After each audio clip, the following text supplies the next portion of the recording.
Welcome to Irfan IAS academy.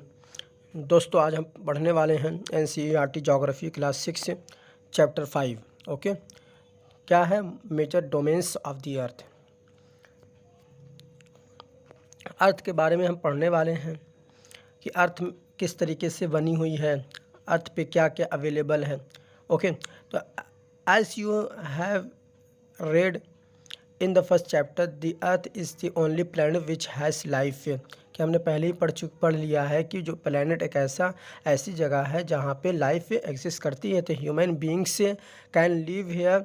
Okay, human beings can live here because the life sustaining elements of land water and air are present on the earth. तो अब यहाँ पे जो है life क्यों हम यहाँ पे जीवित रह सकते हैं, क्योंकि यहाँ पे लाइफ सस्टेनिंग एलिमेंट्स वगैरह हैं, जैसे कि लैंड है, वाटर है, एयर है। ये तीनों कहाँ पे एग्जिस्ट करते हैं? हमारी अर्थ पर एग्जिस्ट करते हैं, जिसकी वजह से हम जीवित रह सकते हैं। The surface of the earth is a complex zone in which three main components of the environment meet overlap और interact। तो अब जो है कि थ्री मेन कॉम्पोनेंट्स हमारे कॉम्प्लेक्स जोन में हैं, जो कि एक दूसरे से मीट करते हैं, ओवरलैप करते हैं और इंटरेक्ट करते हैं। The solid portion of the earth on which we live is called the lithosphere. जो सॉलिड पोर्शन है अर्थ की, जिस पर हम रहते हैं, उसको क्या बोलते हैं? लिथोस्फीयर बोलते हैं। The gaseous layers that surround the earth is the atmosphere। और जो गैसियस लेयर है हमारे अर्थ के चारों तरफ है जो फैली हुई हैं, इसको हम एटमॉस्फेयर बोलते हैं। Where oxygen, nitrogen, carbon dioxide and other gases are found. जिस एटमॉस्फेयर में क्या मिलता है? हमें ऑक्सीजन भी मिलती है, नाइट्रोजन भी है, कार्बन डाइऑक्साइड भी है, और अदर दूसरे गैसेस भी हम पाते हैं। तो नाइट्रोजन क्या है, कितने हैं यहाँ पर? नाइट्रोजन हमारे यहाँ 21% है। ओके, तो water covers a very big area of the earth surface and this area is called the hydrosphere. The hydrosphere comprises water in all इस फॉर्म्स। क्या होता है कि हाइड्रोस्फीयर जो वाटर होते हैं, वाटर कई फॉर्म में जो अर्थ में होते हैं, वो कई फॉर्म में शामिल होते हैं, जैसे कि वाटर भी होती है, आइस भी होती है, वाटर वेपर भी होती है। ओके, तो इन सारी चीज़ों को मिलाकर क्या बनते हैं? हाइड्रोस्फीयर बनते हैं। The biosphere is the narrow zone where we find land water and air together. अब बायोस्फीयर एक ऐसी जगह है जहाँ पे लैंड भी, वाटर भी और एयर भी साथ साथ मिलते हैं। Which contains all forms of life. यहाँ पे सारी हर प्रकार की लाइफ अवेलेबल होती है। ओके, लिथोस्फीयर किसे कहते हैं? अब इसको थोड़ा सा हम डिटेल में पढ़ लेते हैं। The solid portion of the earth is called the lithosphere. Is comprises the rocks of the earth crust and the thin layers of soil that contain nutrient elements which sustain organisms. अब यहाँ पे क्या बताया जा रहा है कि भाई एक रॉक होती है अर्थ की, जो कि वो और इसके यहाँ जो थिन लेयर्स भी होते हैं सॉइल के, और इसमें न्यूट्रिएंट एलिमेंट्स बहुत ज़्यादा पाए जाते हैं, जिसकी वजह से ऑर्गेनिजम्स को बड़ी सहायता मिलती है खुद को सस्टेन करने में। There are two main divisions of the earth surface. अब अर्थ की जो सरफेस है उसको दो डिवीज़न में बांटा गया है। The large land masses are known as the continents.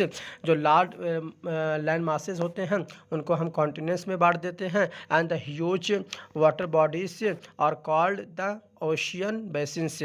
जो वाटर बॉडीज़ हैं उसको हम क्या बोलते हैं? ओशियन बेसिन्स बोलते हैं। All the oceans of the world are connected with one another.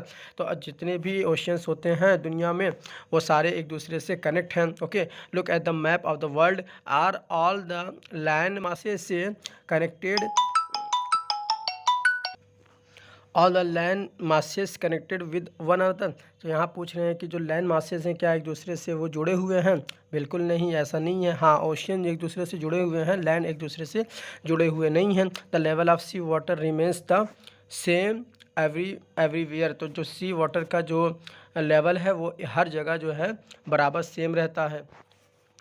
Elevation of land is measured from the level of the sea. अब जब हम लैंड से ऊपर की ओर जब जाएंगे तो हम इसको किस तरीके से मेज़र करते हैं, सी के लेवल से मेज़र करते हैं, क्योंकि सी का लेवल पूरी दुनिया में एक समान है। तो which is taken as zero, जिसको हम ज़ीरो के नाम से, ज़ीरो के रूप में जानते हैं। ओके अब यहाँ पे आप देख सकते हैं ओशियन है। आप अपने, ये आपका होमवर्क रहेगा कि ओशियन का, कौन से ओशियन कहाँ तक है और कौन सा लैंड कहाँ तक है, कौन सा कॉन्टिनेंट कहाँ तक फैला हुआ है, किस दिशा में है, नॉर्थ में है कि साउथ में है। ओके ये आपका होमवर्क रहेगा। Okay the highest mountain peak Mount Everest is 8,848 metres above the sea level. तो अब सी लेवल के, क्योंकि सी लेवल पूरी दुनिया में एक बराबर है तो हम सी लेवल से ही इसको नापेंगे। तो माउंट एवरेस्ट को जब हम नापते हैं तो ये कितना होता है, 8,848 मीटर जो सी लेवल से ऊपर है उसकी ऊंचाई है। Okay the greatest depth of 11,022 metres is recorded at Mariana trench in the Pacific Ocean. तो पैसिफिक ओशियन में एक मरियाना ट्रेंच है जिसकी गहराई कितनी है, 11,022 मीटर है। Could you imagine that depth of sea is much more than the highest point. इसका मतलब है जो हाईएस्ट पॉइंट है उससे ज़्यादा हमारी जो ओशियन है वो गहरी है।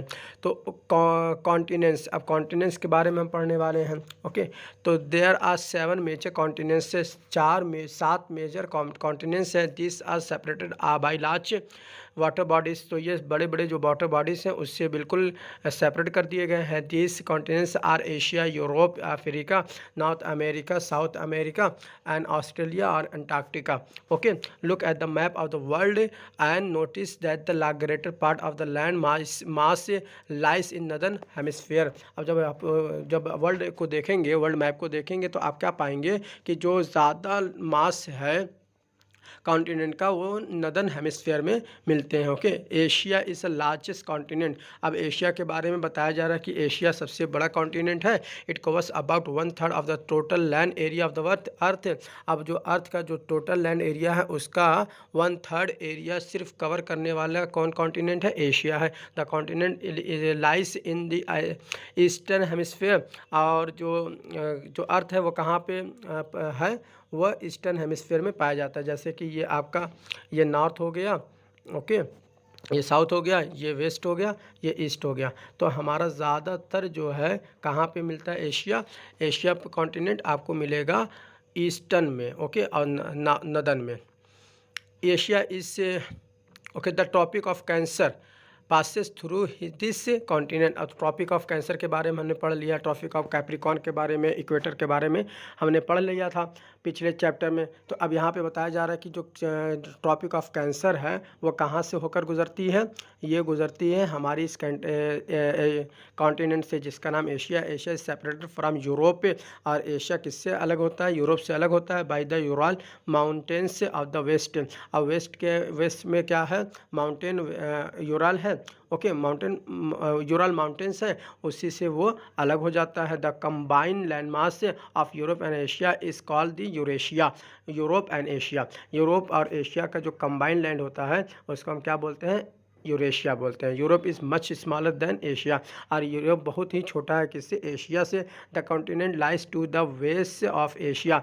और एशिया के वेस्ट में आपका ये यूरोप मिलेगा। आर्कटिक सर्कल से ओके पासेस से थ्रू इट। और आर्कटिक सर्कल के भी बारे में हमने पढ़ा है। तो आर्कटिक सर्कल कैसे, जैसे कि ये आपकी लैंड है, ओके अर्थ है, ये आर्कटिक सर्कल है, ये आपका कैंसर है, ट्रॉपिक ऑफ कैंसर है, ये इक्वेटर है, ये ट्रॉपिक ऑफ कैप्रिकॉर्न है, और यहाँ पे आपका आर्कटिक सर्कल है। ओके अब हम पढ़ने वाले हैं यूरोप के बारे में।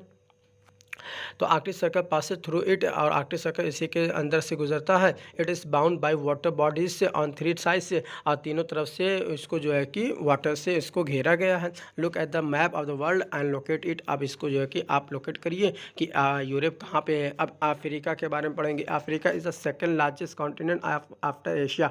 एशिया तो सबसे बड़ी कॉन्टिनेंट है, लेकिन दूसरी सबसे बड़ी कॉन्टिनेंट कौन सी है, वो अफ्रीका है।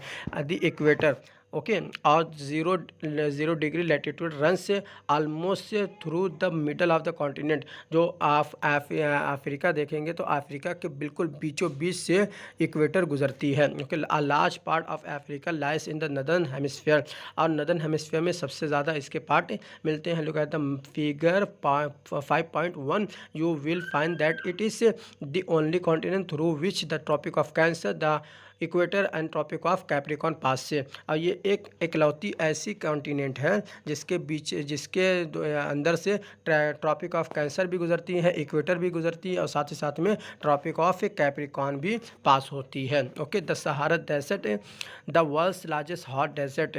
ओके, सहारा डेजर्ट क्या है? सबसे गर्म, मतलब बहुत ही गर्म हॉट लार्जेस्ट से अब बड़ी है, दुनिया की सबसे बड़ी हॉट डेजर्ट है। और ये कहाँ पे लोकेट है? अफ्रीका में locate. The continent is bound on all sides से बाय ओशन, ओके, एंड सी से, और ये चारों तरफ से ओशियन और सी से घिरी हुई है। Look at the world map, you will notice that the world longest river the Nile. और अब देखिए वर्ल्ड की सबसे लंबी नदी कौन सी है? नाइल है, जो कि कहाँ पे पाई जाती है? अफ्रीका में पाई जाती है। फ्लोस थ्रू अफ्रीका, ये अफ्रीका में फ्लो करती है।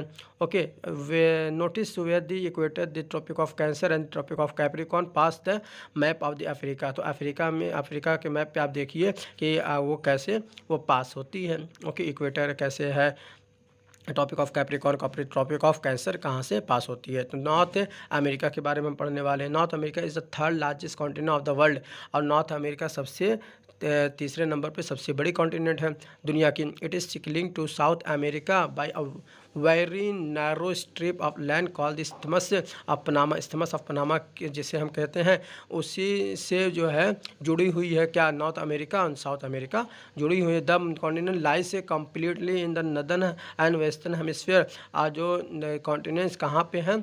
वो बिल्कुल नदर्न हेमिस्फीयर में, और कहाँ पे है? वेस्टर्न हेमिस्फीयर में पाए जाते हैं। जैसे कि आपको बताया, ये नॉर्थ हो गया, और ये साउथ हो गया, ये वेस्ट हो गया, ये ईस्ट हो गया। तो ये कहाँ पे मिलती हैं? ये यहाँ पे पाई जाती हैं। 3 oceans surround this continent, can you name this oceans. अब इसने ओशियन के नाम बताइए जो तीनों तरफ से इनको घिरे हुए हैं। एक तो पैसिफिक ओशियन है, और एक अंटार्कटिक ओशियन है, और एक बताइए आप, ये आपका होमवर्क रहेगा। South America lies mostly in the southern hemisphere, और सदर्न हेमिस्फीयर के में जो है ये साउथ अमेरिका बिल्कुल पाया जाता है। Which 2 oceans surround it, one the east and west. 2 ocean जो है कि इसके ईस्ट और वेस्ट में घिरे हुए हैं। Andes world's longest mountain range, और एंडीज से जो माउंटेन रेंज है वो सबसे बड़ी है। ओके, कहाँ पे पाई जाती है? ये इसी कॉन्टिनेंट में पाई जाती है, यानी कि साउथ अमेरिका में पाई जाती है। इस length from north to south, और इसका जो लेंथ है, इसकी जो लंबाई है, नॉर्थ से साउथ की तरफ है। South America has the world's largest river the Amazon. और जो है कि साउथ अमेरिका के पास क्या है? साउथ अमेरिका के पास सबसे बड़ी रिवर है, largest river the Amazon. Largest river the Amazon कहाँ पे है? साउथ अमेरिका में है। और अफ्रीका में जो नाइल रिवर है वो सबसे लंबी है।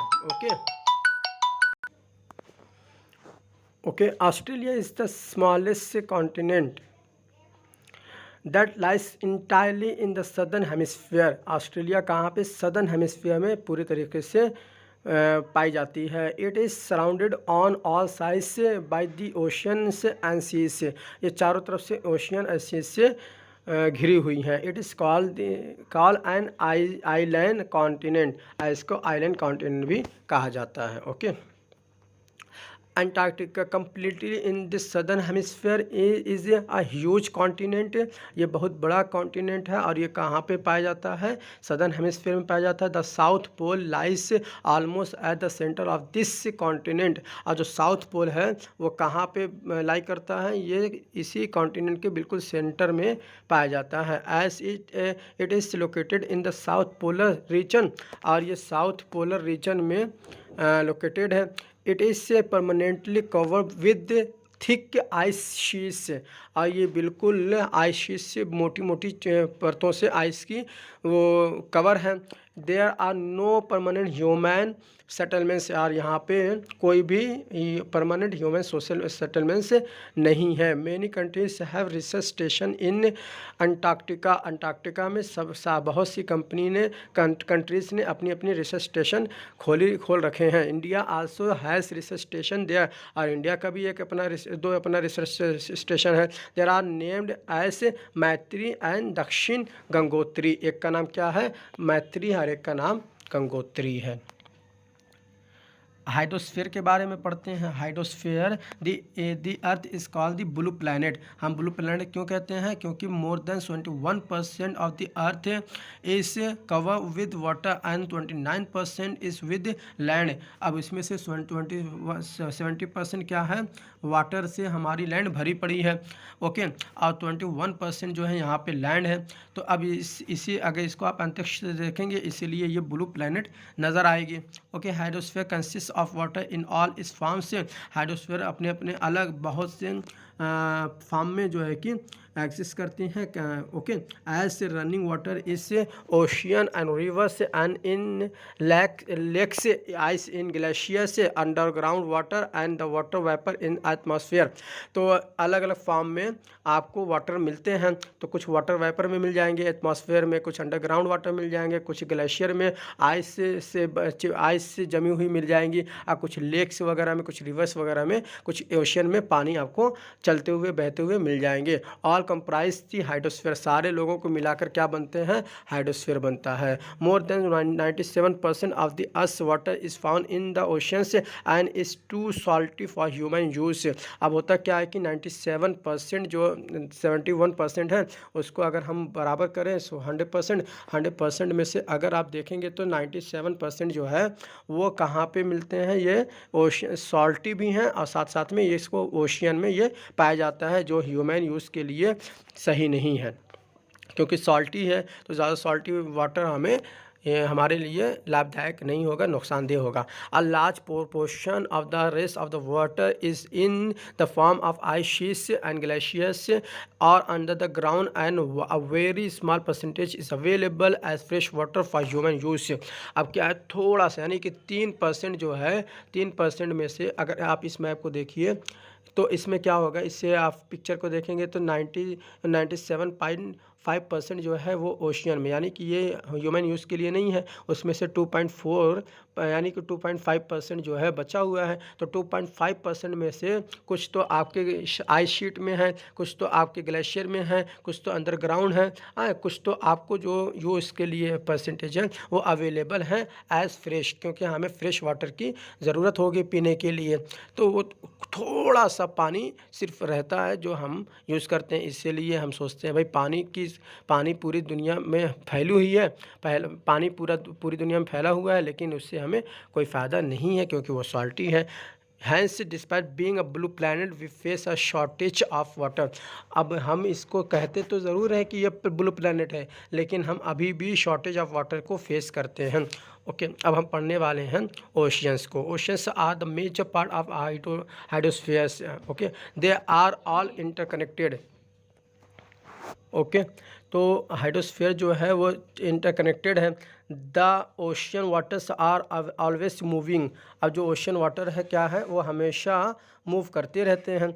The 3 chief movements of ocean waters are the waves, tides and ocean currents. तो अब जो मूव्स हैं वाटर के और वो कितने हैं? 3 हैं। कौन कौन से हैं? एक तो आपके वेव्स हो गए, एक तो आपके टाइड्स हो गए, और एक आपका ओशियन करंट्स है। The 5 major oceans are the Pacific Ocean, Atlantic Ocean and Indian Ocean and Southern Ocean and Arctic Ocean in order to their size. अब यहाँ पे इनके साइज़ के ऑर्डर में यहाँ पे दिया हुआ है कि भाई सबसे बड़ा कौन सा है? पैसिफिक ओशियन है, दूसरा अटलांटिक ओशियन है, तीसरा इंडियन ओशियन है, चौथा सदर्न ओशियन है, पाँचवा आर्कटिक ओशियन है। The Pacific ocean is the largest ocean. Pacific ocean सबसे बड़ा ओशियन है। It is spread over over 1/3 of the अर्थ, ये अर्थ की 1/3 सिर्फ पूरी 1/3 पूरे अर्थ पे फैली हुई है। Mariana trench the deepest part of the earth lies in the Pacific ocean, और जो मरियाना ट्रेंच जो सबसे गहरा पार्ट है अर्थ का, वो कहाँ पे मिलता है? पैसिफिक ओशन में ही पाया जाता है। The Pacific ocean is almost circular in shape है, और जो पैसिफिक ओशन है वो ऑलमोस्ट सर्कुलर शेप में है। Asia, Australia, north and South America से सराउंड इट, और एशिया है, अफ्रीका है, नॉर्थ अमेरिका है, ऑस्ट्रेलिया है, ओके, और नॉर्थ एंड साउथ अमेरिका से जो हैं वो इससे घिरे हुए हैं। Look at the map and find out the location of the continents around the Pacific ocean.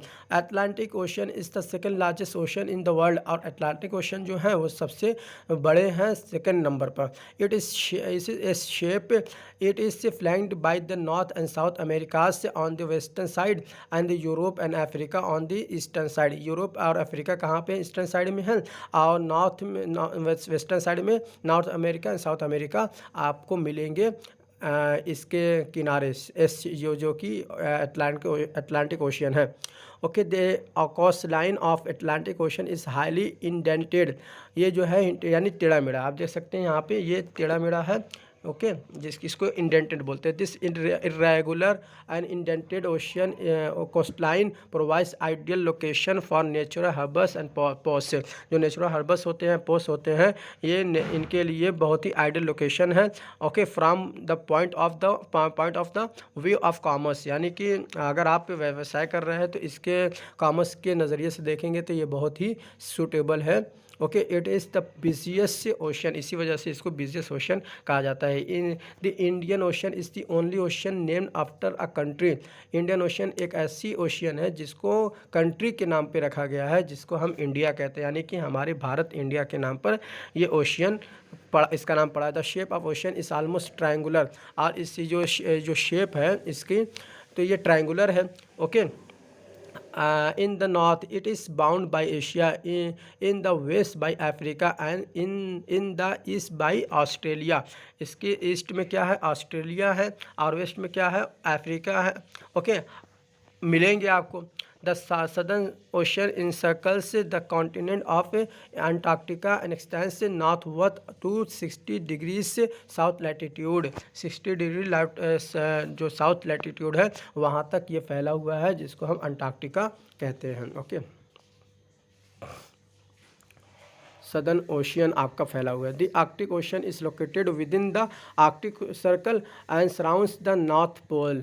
जो आर्कटिक ओशियन है वो कहाँ पे लोकेटेड है? वो आर्कटिक सर्कल के अंदर ये लोकेटेड है, और ये नॉर्थ पोल तक फैले हुए हैं। It is connected with the Pacific Ocean by a narrow stretch of shallow water known as Bering Strait. तो बेरिंग स्ट्रेट जिसको कहा जाता है, उसी के द्वारा जो है ये पैसिफिक ओशियन से कनेक्ट है। Okay, it is bound by northern coast of North America and Eurasia, और ये नॉर्थ अमेरिका एंड यूरेशिया तक फैले हुए हैं। ओके, अब हम पढ़ने वाले हैं, एक एक लाइन इसमें इम्पॉर्टेंट है, आप इसको गौर से पढ़ें। Atmosphere, the earth is surrounded by a layer of gas called the atmosphere. जो अर्थ है वो चारों तरफ से गैस से घिरे हुए हैं, जिसको हम एटमॉस्फेयर कहते हैं। This thin blanket of air is an integral and important aspect of the planet. It provides us with the air we breathe and protects from the harmful effects of sun rays। तो जो harmful sun rays है उससे हमें बचाती है, और इससे हमें सांस लेने में भी मदद होती है।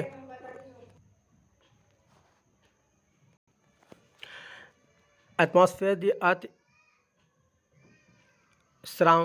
earth is surrounded by a layer of gas called the atmosphere। जो एटमॉस्फेयर है उसको हम क्या बोलते हैं? एटमॉस्फेयर बोलते हैं, जब अर्थ को वो गैस के लेयर से बांधे रहते हैं। This thin blanket of air is an integral and important aspect of the planet, और बहुत ही इम्पॉर्टेंट एस्पेक्ट होते हैं प्लैनेट के लिए। It provides us with the air we breathe and protects us from the harmful effects of sun rays. जो sun की जो raise होती है वो हार्मफुल होती है उससे हमें बचाती है। Okay, the atmosphere extends up to height of about 1600 kilometre से, यानी कि जब आप ज़मीन से ऊंचाई की ओर जब जाएंगे तो ये कितना 1600 किलोमीटर की ऊंचाई तक हमें घेरे हुए है। The atmosphere is divided into 5 layers based on composition, temperature and other properties. और ये जो है कि किसके बेस पर 5 भागों में इसको बांटा गया है, कंपोजिशन के बेस पर, टेम्परेचर एंड अदर प्रॉपर्टीज़ के बेस पर इसको बांटा गया है 5 हिस्सों में। जैसे कि आप देख सकते हैं ये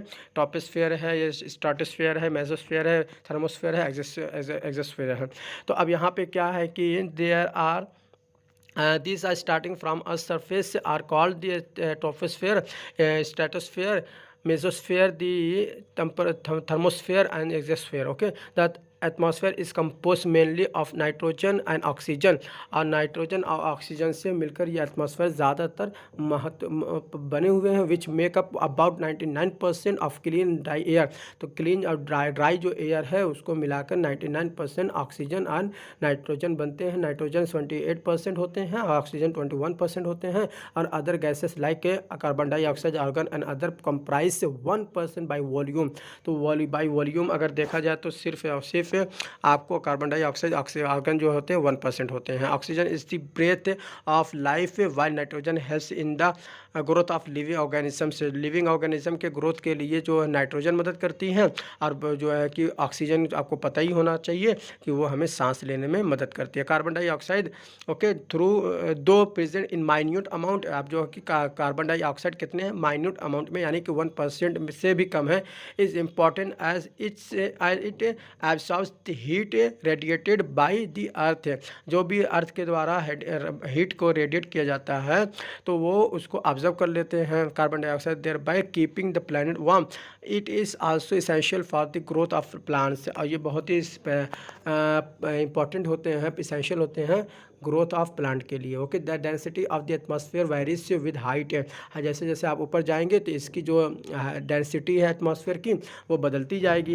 it is maximum at the sea level and the decreases rapidly as we go up. जैसे जैसे हम ऊपर की ओर जाएंगे तो इसकी डेंसिटी घटती जाएगी, और सी लेवल पे बहुत ज़्यादा इसकी होती है। You know that the climbers experience problems in breathing due to this decrease in the density of air. तो इसकी जो डेंसिटी ऑफ एयर है इसमें जो है कि कमी आती रहती है जैसे जैसे हम ऊपर की ओर जाते रहते हैं। इसी वजह से जो क्लाइंबर्स होते हैं वो प्रॉब्लम उनको फेस करना पड़ता है। Okay okay they have to carry with them oxygen cylinders to be able to breathe at high altitudes। तो जब ये लोग क्या करते हैं, जब ऊपर की ओर जाते हैं तो वो अपने साथ क्या लेके जाते हैं, जो ऑक्सीजन सिलेंडर लेके जाते हैं, ताकि वो हाई एल्टीट्यूड्स पे पहुँचे तो वो ऑक्सीजन सांस ले सके। The temperature almost also decreases as we go upwards, यानी कि अब टेम्परेचर जैसे जैसे ऊंचाई के ऊपर जाएंगे वैसे वैसे जो है कि उसकी जो टेम्परेचर वो घटती जाएगी। The atmosphere excess pressure on the earth, जो एटमॉस्फेयर होते हैं अर्थ के ऊपर जो प्रेशर डालती रहती हैं। दिस वेरीज से फ्रॉम प्लेस टू प्लेस, और ये प्लेस टू प्लेस वेरी करती रहती हैं। सम एरिया से experience his high pressure and some area low pressure. तो कुछ ऐसे एरिया होते हैं जो हाई प्रेशर को एक्सपीरियंस करते हैं, कुछ जगहों पे लो प्रेशर होती है। तो एयर मूव से from high pressure to low pressure, moving air is known as wind. देखिए कितनी इंपॉर्टेंट बात यहाँ पे है, इसको नोट कर लें कि जो हाई प्रेशर से लो प्रेशर की तरफ एयर जो मूव करती है, और जो मूविंग एयर होती है उसको हम वाइंड कहते हैं, सॉरी विंड कहते हैं। Biosphere the domain of life है। The biosphere is the narrow zone of the contact between the land water and air. और बायोस्फीयर किसे कहते हैं, जहाँ पे लैंड वाटर एंड एयर जो है कॉन्टैक्ट कर लें उस नैरो जोन को हम बायोस्फीयर कहते हैं। It is in this zone that life that is unique to this planet. ये प्लैनेट के लिए बहुत ही यूनिक होती है, वहाँ पे क्या होती है, लाइफ एग्जिस्ट करती है। देयर आर सेवरल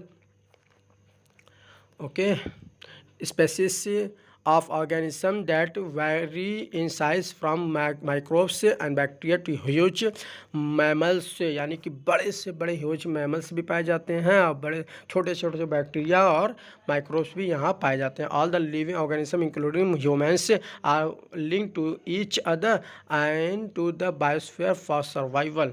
ओके, अब यहाँ पे क्या होता है कि जो लिविंग ऑर्गेनिज्म होते हैं साथ ही साथ ह्यूमन भी वो एक दूसरे से जुड़े होते हैं और ये जो है बायोस्फीयर किसके लिए, सर्वाइवल के लिए बहुत ही महत्वपूर्ण होता है। The organisms in the biosphere may broadly be divided into the plant kingdom and the animal kingdom. आप जब बायोलॉजी पढ़ेंगे तो बायोलॉजी में आप 9 की क्लास में प्लांट किंगडम में पढ़ेंगे, एनिमल किंगडम के बारे में भी पढ़ेंगे। तो इन दो भागों में जो ऑर्गेनिज्म है उसको बांटा गया है। The 3 domains of the earth interact with each other and affect each other in some way or the other.